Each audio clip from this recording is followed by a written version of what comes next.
Adorarei, adorarei,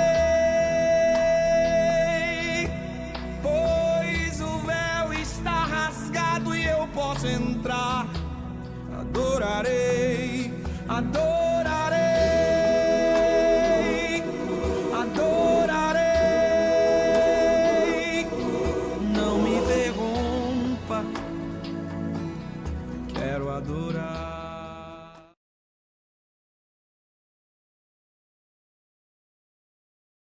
Conhecidíssimo, pois traz na epígrafe o tema oração dominical. Esse texto, Jesus está fazendo algo interessantíssimo, ensinando os discípulos um modelo de oração. Modelo de oração este que na verdade virou algo repetitivo. A intenção de Jesus não era esta. A intenção de Jesus não era nos ensinar uma oração que fizéssemos diariamente. A intenção de Jesus não era nos ensinar uma oração que nós fazemos cotidianamente, porque o que está acontecendo aqui é algo extraordinário. Quero lhe chamar a atenção para que você entenda comigo, por favor. A Bíblia Sagrada faz questão de dizer que Jesus estava em uma maratona de milagres e prodígios, sinais na terra. Por onde Jesus passava, milagres aconteciam. Mas é interessante entender que um certo dia Jesus está orando. Olha o que diz o texto: e aconteceu que, estando ele a orar num certo lugar, quando acabou, um dos seus discípulos procura para lhe pedir algo interessantíssimo. E o que este pede a Jesus é o que me chama a atenção. Não é o fato de Jesus ter ensinado uma oração dominical, não é o fato de Jesus Cristo ter ensinado uma oração com alguns princípios para eles, mas é o fato deste povo estar interessado por isso. Eu estou falando aqui de alguns homens que eram judeus. Eu estou falando de alguns homens que tinham sido criados na tradição judaica. Eu não estou falando de gregos, não estou falando de romanos, eu estou falando de cirofenícios, eu estou falando de galileus, homens que haviam sido criados diante de uma tradição, homens que haviam sido inculcados na sua tradição judaica sobre a oração. Para você que não sabe, existe um livro chamado Talmud. Talmud é um livro de ensino de tradições e rituais judaicos. E o Talmud regia que todo judeu, a partir dos 6 anos de idade, ele precisava veementemente aprender as Santas Escrituras e também saber a orar. Era algo costumeiro no cotidiano judaico, pelo seguinte fato: porque 3 vezes por dia eles tinham que se pôr de joelhos, eles tinham que fazer uma prece, uma adoração ao Senhor. Então eu estou falando de alguém que tinha já o costume de 10, 15, 20 e alguns até 30 anos já de oração. Não era algo que não era conhecido por eles, era algo que eles estavam familiarizados, era algo que eles haviam sido ensinados desde a sua criancice. Desde os seus 6 anos de idade, cada um desses homens haviam sido ensinados na tradição como orar, de que forma orar. Mas observe bem que um desses discípulos chega em Jesus e diz para Jesus: ensina-nos a orar. Eu estava na sexta-feira fazendo uma leitura do 2º capítulo do livro de Morris Cerullo, Ensina-nos a Orar. É o título do livro, um livro interessantíssimo. E ele faz observação justamente disso, porque nós estamos entendendo aqui o pano de fundo da história. Para nós entrarmos na mensagem, é que nós não estamos falando de alguém que não tinha esse costume. Não era um ímpio, não era um romano que tinha o costume de orar ou fazer as suas preces aos seus ídolos. Não era um grego que tinha o costume de fazer as suas preces aos seus ídolos. Nós estamos falando de alguém que estava inculcado, de alguém que havia sido ensinado, de alguém que havia minuciosamente sido explicado desde a sua infância, que por 3 vezes ao dia ele precisava, independente do que estava fazendo, parar para fazer uma prece ao Senhor, ao Deus de Israel. Mas a Bíblia Sagrada diz então que quando Jesus está orando, a oração de Jesus Cristo é diferente. Jesus Cristo então começa a orar, e é bem possível que um dos seus discípulos fica observando a oração de Jesus e diz: é diferente de tudo aquilo que nós já aprendemos na tradição, é diferente de tudo aquilo que nós já aprendemos durante os nossos ensinos dominicais, durante os nossos ensinos nos sábados, nas sinagogas, nos templos. É diferente de tudo aquilo que nós fomos ensinados na nossa cultura, através dos nossos pais. E então um deles audaciosamente vai até Jesus e diz: Senhor, ensina-nos a orar. Repita após mim, por favor: Senhor. Com mais convicção: Senhor, ensina-nos a orar. Nós temos a grande tendência de achar que sabemos orar, mas eu quero te convocar nesta noite a entender algo em nome do Senhor Jesus Cristo diferente. Eu quero te convocar nesta noite a entender algo em nome de Jesus Cristo, que vai te levar a compreender o nível da oração, ou a história da oração de uma forma diferente. Porque nós temos a tendência, e eu conversava com um pastor, amigo meu, pastor Éder Martinez, da Igreja Presbiteriana do Brasil, essa semana. Na quinta-feira, antes de uma reunião a qual fomos convidados, nós dialogávamos um pouco sobre a questão de oração, e falando sobre os heróis da fé, homens que tiveram uma vida de oração, homens que passaram parte do seu tempo de joelho dobrado. E aquilo me chamava a atenção pelo seguinte fator, porque eu comentava com ele e disse: é uma questão de cultura. Nós brasileiros temos uma dificuldade muito grande, e eu não sei explicar porquê. Estou falando dessa cultura porque nós vemos na cultura coreana, nós vemos na cultura chinesa, um povo que vive debaixo de um comunismo, um povo que está debaixo de perseguição 24 horas por dia, um povo que não tem a mesma liberdade de ter templos abertos como nós temos, um povo que não tem a sensação de estar em um local como este, tudo climatizado, sentado, e tem a habilidade de orar diariamente por pelo menos 2 horas por dia. E nós temos uma dificuldade de dobrar os nossos joelhos durante 30 minutos.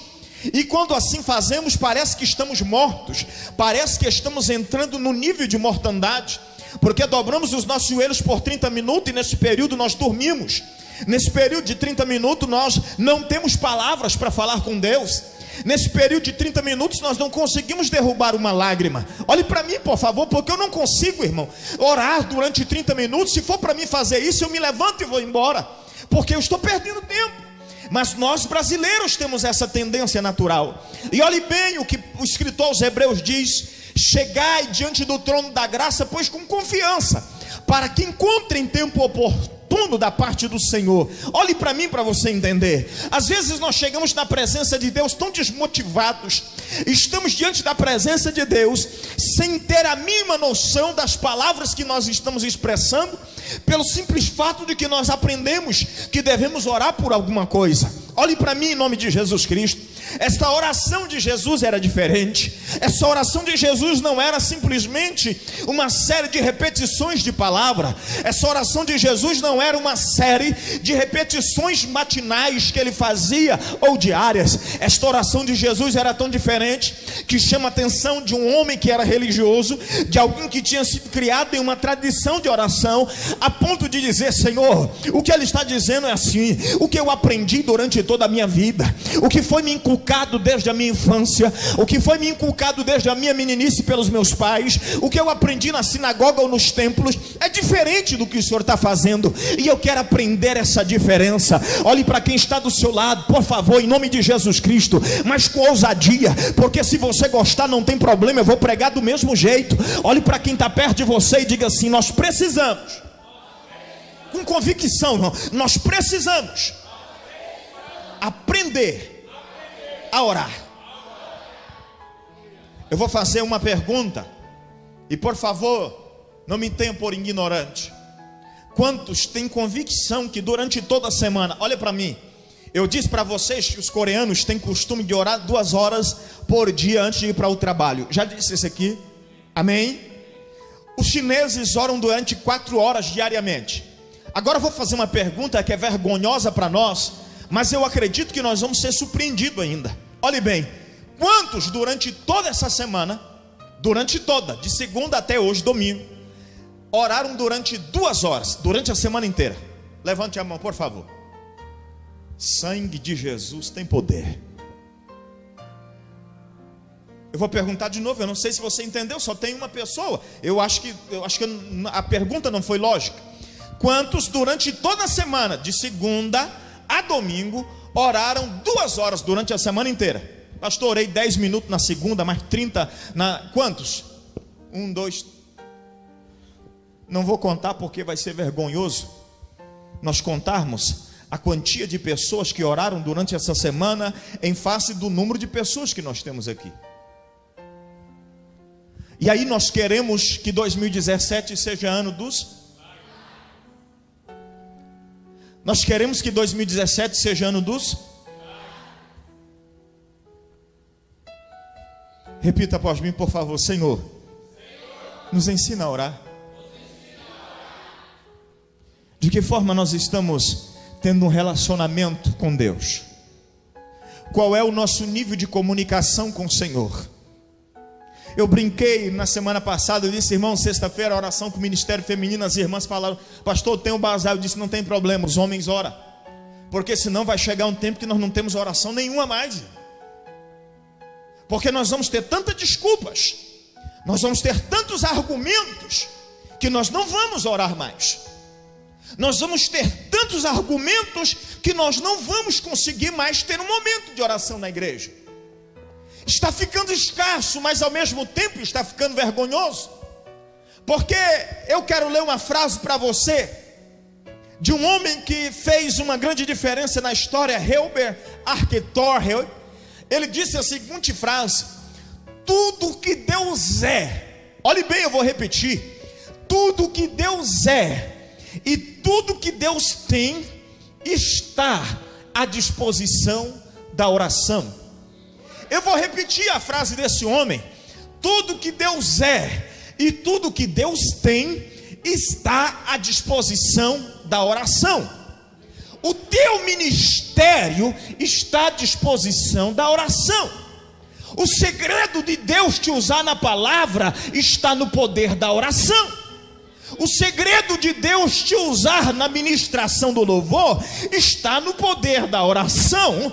O segredo de Deus mover a tua família para o sobrenatural está na oração.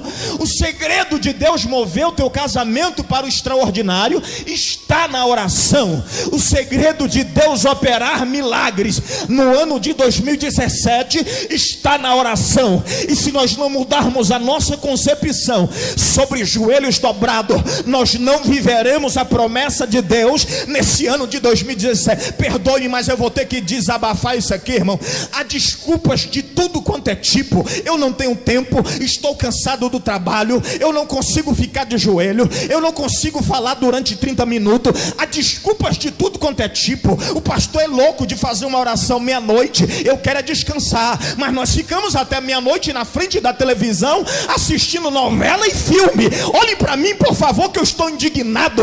Deus está olhando para a igreja hoje e perguntando: será que nós sabemos o que é oração? Será que nós iremos viver o sobrenatural de Deus em 2017 se não compreendermos o que é orar?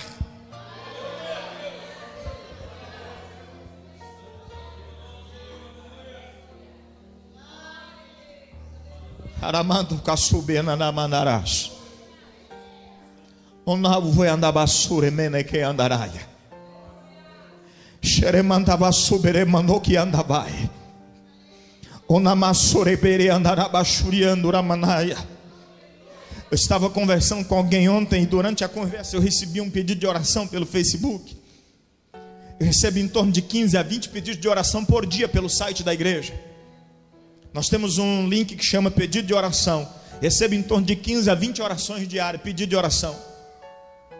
Recebo através do Facebook, através do WhatsApp, pessoas que eu não conheço, não sei de onde é, diversos lugares esparramados nesse país, pedidos de oração. Olhe para mim, isso está se tornando algo tão comum, isso está se tornando algo tão costumeiro, porque nós temos a tendência de pedir para alguém orar por nós, mas eu nunca vi Jesus Cristo falando: olha, vocês vão orar enquanto eu prego. Eu nunca vi Jesus falando: vocês oram enquanto eu oro enquanto eu ministro sobre os enfermos. Eu nunca vi Jesus falando com os discípulos: vocês oram enquanto eu opero maravilhas. E é isso que eu quero te mostrar nesta noite, em nome de Jesus. Por que os discípulos aqui estão impressionados com Jesus Cristo? Por que os discípulos estão impressionados com a oração de Cristo? Vale ressaltar o que eu vou lembrar aqui agora. Olhe para mim, em nome de Jesus Cristo. Quantos dos irmãos aqui são membros desta igreja? Levante a mão, por favor. Os homens, só os homens, por favor. 1, 2, 3, 4, 5, 6, 7, 8, 9, 10, 11, 12. Você sabe quantos que nós temos aqui de joelho dobrado na segunda? Quando nós conseguimos atingir o número máximo de 6, é extraordinário. Parece que a igreja está cheia. Por quê? Porque nós não aprendemos a orar.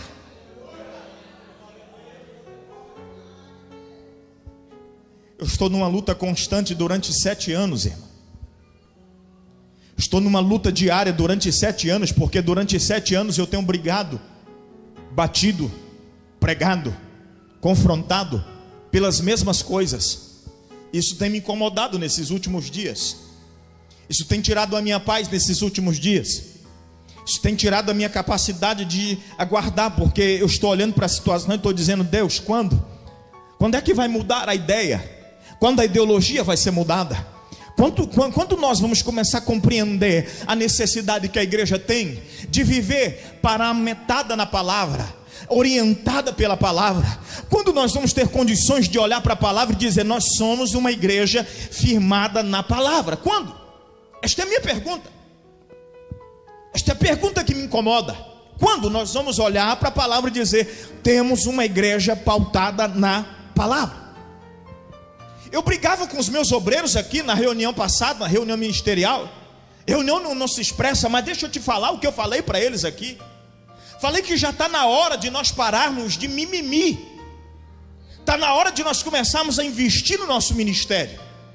Está na hora de nós começarmos a buscar tempo para o nosso ministério.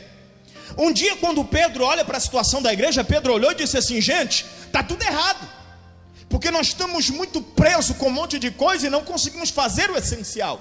Aí Pedro chama alguns diáconos, os chama, os separa e diz: vocês vão atender as viúvas e os pobres.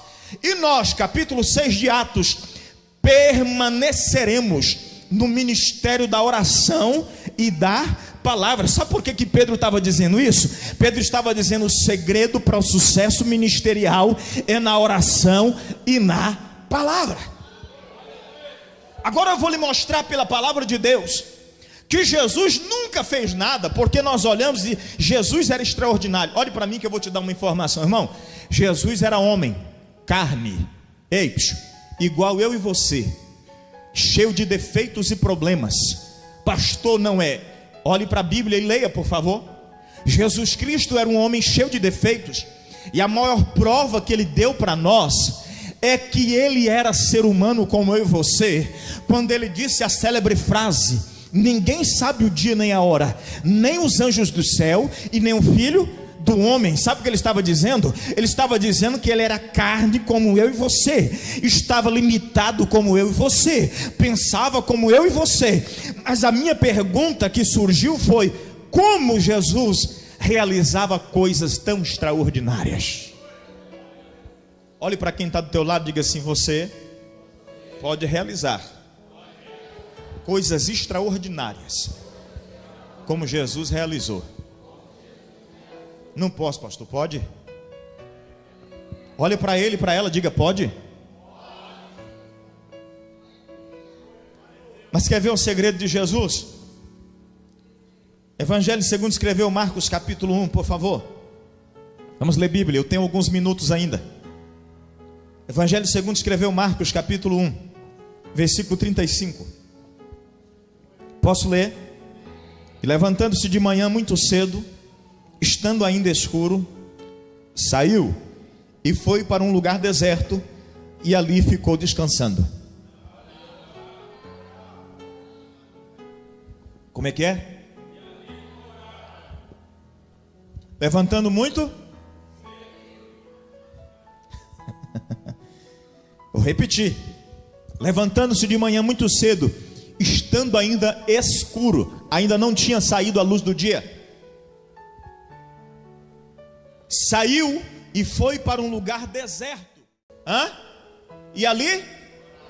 Me ajude, por favor. E ali? Orava.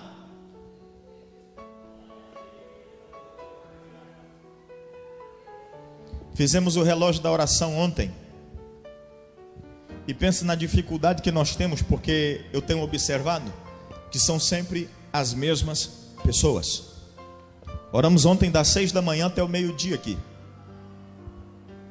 Temos observado que são sempre as mesmas pessoas. Olhe para mim aqui, irmãos, que eu vou te falar um negócio que você não pode gostar, não tem problema. Mas já está na hora de você tomar uma decisão. Pastor, mas é que eu tenho que ir cedo para o trabalho. Pastor, mas é que determinaram que eu tenho que estar lá antes das 6 horas da manhã.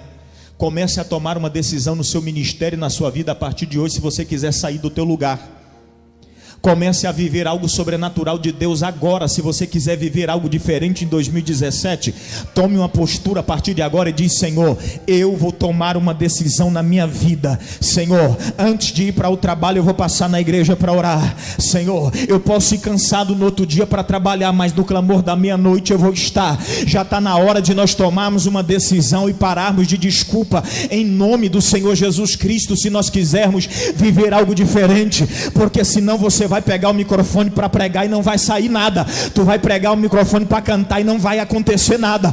Tu vai falar de Jesus para o teu vizinho e não vai ter milagre.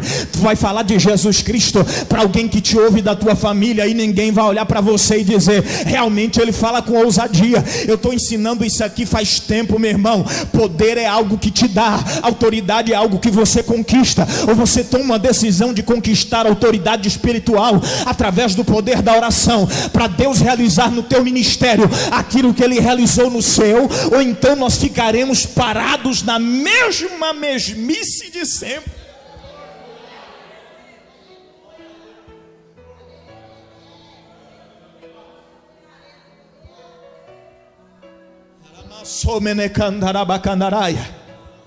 Não adianta falar bonito,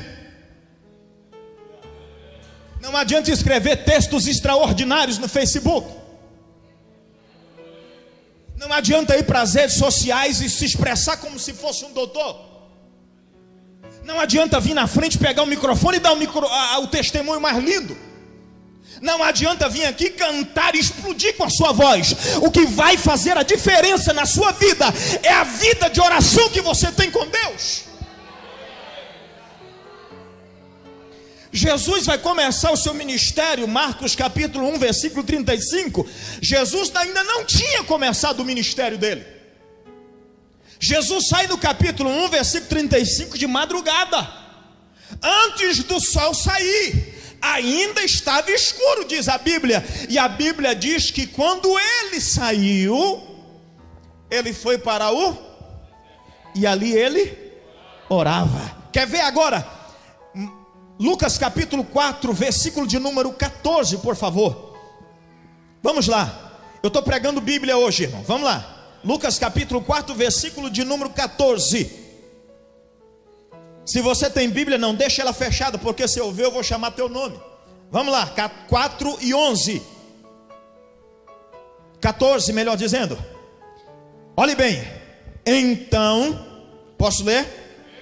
Pela virtude do Espírito Santo, voltou Jesus para Observe aqui, Jesus foi para o deserto fazer o quê, irmão? Vou perguntar de novo. Jesus foi para o deserto fazer o quê? Agora o texto diz que Jesus está voltando. Olhe bem. Então, pela virtude do Espírito Santo, voltou Jesus para a Galileia, e a sua fama correu por todas as terras em derredor. Ensinava 15 nas suas sinagogas e por todos era louvado. E chegando a Nazaré, onde fora criado, entrou num dia de sábado, segundo o seu costume na sinagoga, e levantou-se para ler.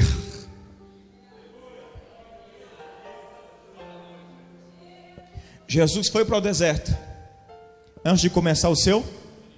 Agora Jesus vai começar o seu ministério. Ele volta quantos dias depois? Alguém lembra? Me ajude, por favor. Quantos dias depois? Jesus orou e jejuou durante 40 dias. Agora volta Jesus. Pastor, misericórdia, eu não dou conta de fazer isso. Nem eu. Se alguém falar que dá conta de jejuar e orar 40 dias, que é hipocrisia, eu também não dou conta. Mas aquilo que está ao meu alcance eu vou fazer, se eu quiser fazer a diferença. Aquilo que está dentro da minha limitação eu vou fazer, se eu quiser fazer a diferença. Se eu quiser subir nessa tribuna com autoridade e poder da parte de Deus, eu vou fazer aquilo que está ao meu alcance, em nome de Jesus Cristo. Aí Jesus Cristo volta e começa a operar milagres por onde ele. O lugar onde Jesus menos operou milagre foi na Galileia, correto? Na onde, irmão? Na onde foi, irmãos? Cuidado com o texto, leia a Bíblia comigo, por favor. Jesus voltou para Nazaré, correto? E chegando a Nazaré, onde ele foi criado, ele leu no sábado e pregava. Mas a Bíblia diz que o povo olhava e dizia: mas é Jesus, filho de José, o carpinteiro. Não é esse aquele que fazia móveis para nós? Não é este aquele que fazia casa? Não é esse aquele que trabalhava na marcenaria de seu pai? E a Bíblia diz que não houve muitos milagres ali, porque o povo não cria. Para realizar milagre no meio desta sociedade, mas não depende do pastor, não depende do teu professor de teologia, não depende do diploma que você tem, não depende do nível superior que você cursou, não depende da sua voz bonita, não depende da indumentária teológica que você tem, não depende do poder de argumento que você possui, não depende do seu poder de dicção, não depende do seu poder de oratória, depende do poder da oração, porque até onde não se crê, milagre tem que acontecer debaixo do poder da oração. Quer que o seu ministério seja um ministério de ousadia? Irmãos, olhe para mim, por favor, que eu vou dizer aqui não é demagogia. Se tem uma coisa que eu tomei uma decisão desde o início do meu ministério, desde o início do meu ministério, eu era diácono na igreja, e eu olhava para o púlpito da minha igreja com quase 30 presbíteros, 10 evangelistas, 5 ou 8 pastores, a tribuna repleta, cheia, era a coisa mais linda de se ver na minha igreja. Eu olhava da porta e dizia: Deus, não me coloque naquele lugar. Olhe para mim, irmãos, porque eu não tenho medo de falar na frente de qualquer um daqueles que ali assentavam. Eu dizia: Deus, não me coloca naquele lugar, se for para ser igual a eles. Eu orava constantemente na porta da igreja e dizia: Deus, não me coloca para sentar naquela tribuna, se for para ser igual a eles que estão sentados lá. Porque eu não queria ser mais um. Eu não queria estar entre aqueles, eu queria ser aquele que estava fazendo a diferença debaixo da autoridade do poder de Deus.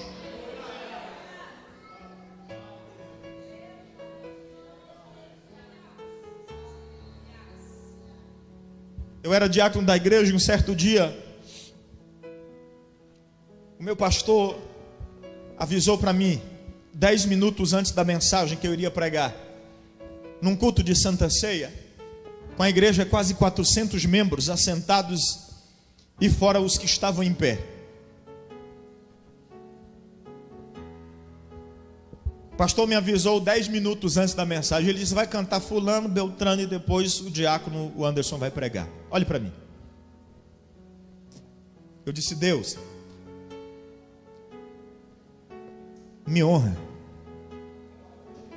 Cantaram o primeiro hino, ele olhou para mim e pensou: o menino vai chegar aqui, não vai dar conta de fazer muita coisa, então vai ter 10 minutos só e depois nós celebramos a ceia.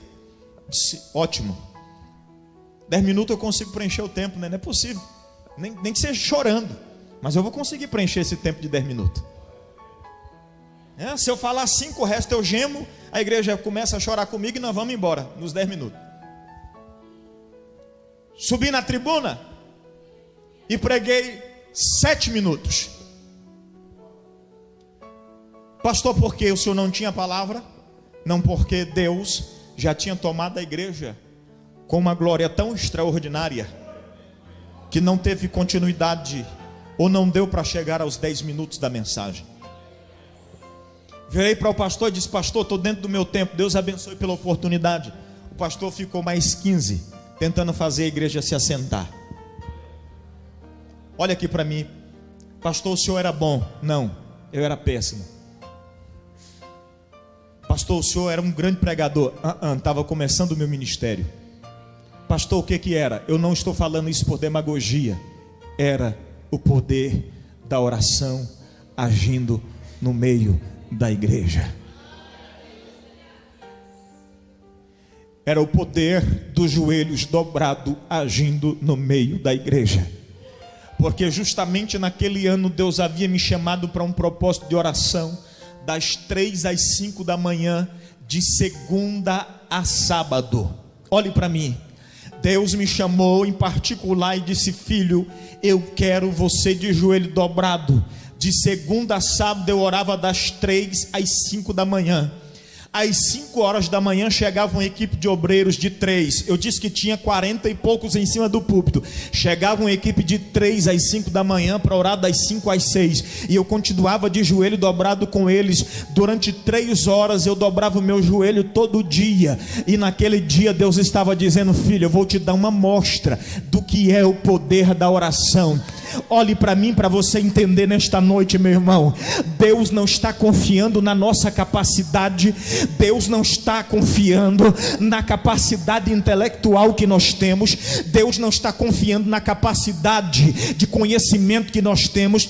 Deus confia na nossa confiança nele. Quando Deus nos levanta é porque Ele acredita que nós estamos confiando verdadeiramente no seu poder. Mas a maior demonstração de confiança no poder de Deus se chama oração. Sem oração nosso ministério será vazio. Sem oração a nossa palavra vai ser persuasiva ao homem, mas não a Deus. Sem oração o nosso louvor vai ser bonito aos ouvidos, mas não vai penetrar como espada de 2 gumes nos corações. Sem oração a nossa mensagem pode ser linda, mas não vai até a divisão da alma e do espírito. Sem a oração a nossa palavra pode impactar a mente humana, mas não vai impactar o coração do homem, que necessita do Espírito Santo de Deus para convencê-lo. Está na hora de nós começarmos a mudar a nossa visão. Está na hora de nós começarmos a mudar o nosso foco. Está na hora de nós começarmos a olhar para a Bíblia Sagrada e entender que existe um poder na oração. O horário foi-se embora, eu não vou conseguir pregar. Mateus capítulo 14, vamos ler mais esse texto, por favor, que eu quero orar com você ainda. Mateus capítulo 14. Mateus capítulo 14, versículo 13. Vamos ler só mais esse versículo, tem mais uns 5, 6 aqui. Mas vamos terminar essa mensagem outro dia, amém? Oh misericórdia. 14, versículo 13, quantos acharam? Jesus, ouvindo isso, retirou-se dali num barco para um lugar deserto, apartado. E sabendo o povo, seguiu a pé desde as cidades. E Jesus, saindo, viu uma grande multidão, e possuído de íntima compaixão para com ela, curou os seus enfermos. Mas porém chegou a tarde, e os seus discípulos aproximaram-se dele, dizendo: Senhor, o lugar é deserto, a hora já é avançada, despede a multidão para que vão pelas aldeias e comprem comida para si.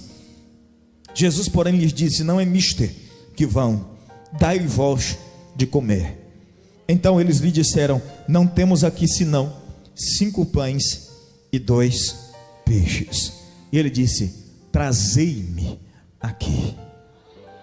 Se coloca de pé, por favor, em nome de Jesus.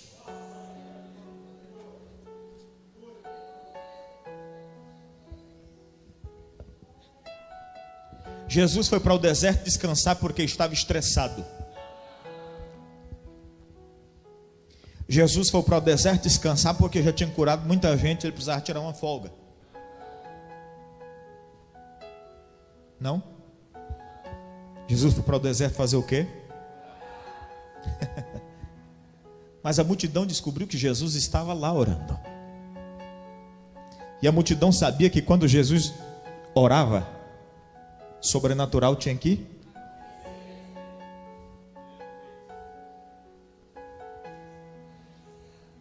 Sabe por que nós estamos vivendo essa deficiência espiritual dentro das igrejas? Já foi dito aqui, sabe por que nós não vemos lágrimas se derramar mais?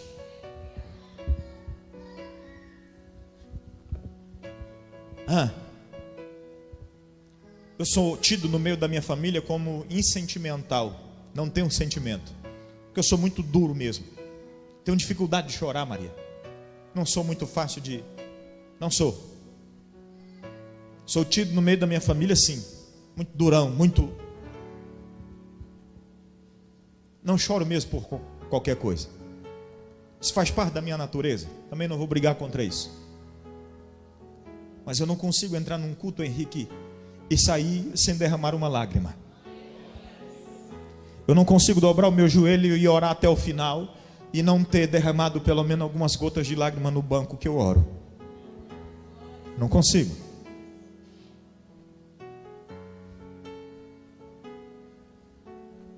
O que está faltando, pastor, no meio das nossas igrejas?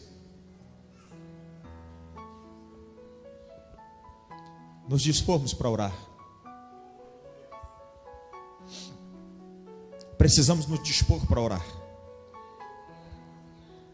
Pastor, onde é que eu oro? Qual o lugar certo para orar, pastor? No templo? No quarto? Você sabe qual foi o conselho de Paulo para os Tessalonicenses? Orai. Não entenderam. Orai. Isso é oração. A forma com que nós nos comunicamos com Deus define a forma com que nós nos comunicamos com a sociedade.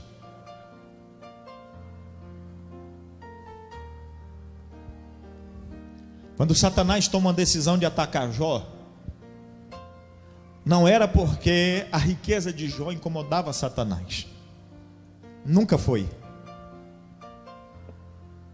Porque Jó tinha uma vida espiritual estabilizada. A Bíblia diz no capítulo 1 que ele era reto, fiel e temente a Deus. E fazia sacrifícios diários. Caso, olhe bem para mim, os teus filhos houvessem, não era que ele sabia, meu filho pecou, vou orar por ele. Ele fazia sacrifícios diários, caso houvesse pecado. Era isso que incomodava o diabo. Eu recebi uma mensagem na sexta-feira pela manhã, e logo após uma ligação, o pastor me ligou e me disse: pastor, eu estava lendo um livro e Deus falou comigo e pediu para que eu ligasse, falasse com o Senhor. Eu disse: meu Deus, se for para bater, bate devagar, eu sei que eu sou falho.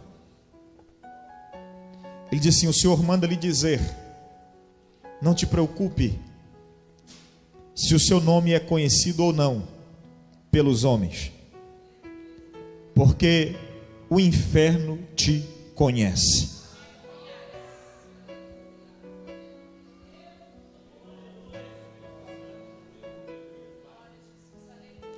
Escrevi aquela matéria, um pequeno texto, coloquei nas redes sociais, não sei se na sexta ou sábado.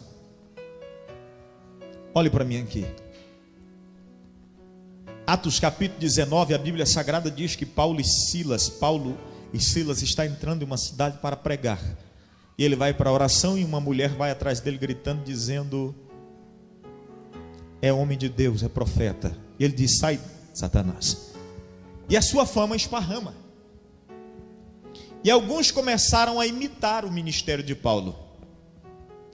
Havia 7 homens, conhecidos como os filhos de Seva, que imitavam Paulo. Em nome de Jesus e do Deus de Paulo, sai, demônio. O demônio um dia olhou para ele e disse assim: ó, quem é você mesmo? Paulo eu conheço, Jesus também, mas e você, quem é? Pergunte para quem está perto de você: o inferno te conhece?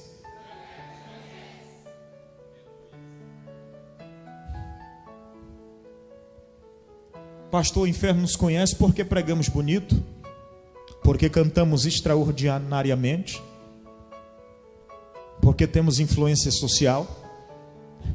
Só existe uma coisa que coloca medo no inferno: crente de joelho dobrado.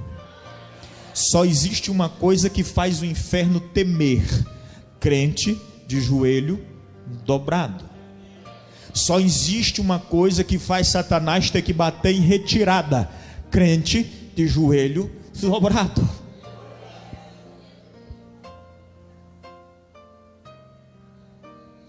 Como nós estamos sendo conhecidos? Olhe para mim aqui. Você quer a porta de emprego aberta. Qual o seu tempo de oração antes de ter emprego?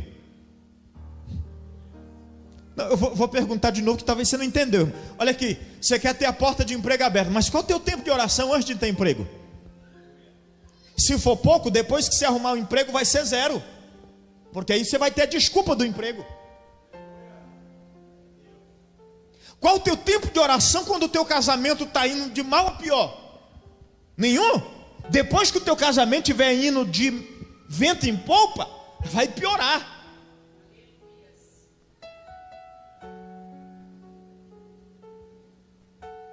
Qual o teu tempo de oração quando há necessidade na tua casa?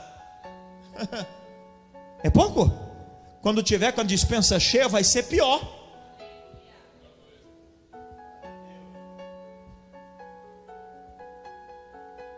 Queremos tudo de melhor da parte de Deus, mas temos dificuldade de oferecer o nosso melhor. Temos dificuldade de dar aquilo que nós temos de melhor. Você quer a multiplicação na tua casa, quer a multiplicação na tua despensa, quer a porta de emprego aberto, quer o teu casamento sendo uma bênção, quer o seu ministério indo de vento em polpa, quer que Deus te use para falar, quer que Deus te use para cantar, quer que Deus te use para orar pelos enfermos, quer que Deus lhe use para expulsar demônio. Então aprenda a dobrar os joelhos, porque é de joelho dobrado que a igreja vence. Jesus está orando e o povo vem até Ele. Tem milagre, os enfermos são curados, a multiplicação de peixe, onde não tinha comida, sobrejou comida, onde não tinha nada para comer, sobrejou alimento, onde só tinha 5 pães e 2 peixinhos, tiraram 12 cestos cheios daquilo que sobrejou e saíram para distribuir nas aldeias vizinhas. Deixa eu te dar uma notícia aqui: quando você dobrar o seu joelho, da onde não tiver vai surgir, daquilo que é pouco vai se tornar muito, daquilo que você achava que não dava para você, vai ser suficiente para você, para a tua casa, para a tua família, e você ainda vai distribuir mais para alguém, pelo poder da oração em nome de Jesus. Eu quero te fazer entender nesta noite, igreja, pelo amor do Espírito Santo de Deus, que fala através da minha boca nesta noite, nós precisamos aprender a tomar uma postura diante de Deus, a dobrarmos os nossos joelhos, a falarmos com o Senhor, a termos intimidade com Ele, em nome de Jesus.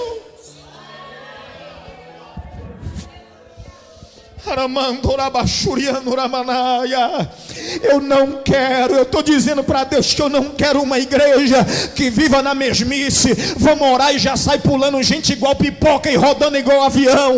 Eu não quero uma igreja na mesmice, que nós passamos a semana inteira sem orar, mas chegamos no culto e queremos ser profeta. Eu não quero uma igreja onde nós não pagamos preço de joelho dobrado, mas vem querer exortar a igreja: aprenda a dobrar o seu joelho em nome de Jesus, porque aí Deus vai te usar, aí Deus vai te levantar, aí Deus vai te erguer, Deus vai sustentar em nome de Jesus aquilo que você falar ou que você entregar. O Espírito Santo de Deus nos chama para algo diferente, uma comunhão diferente.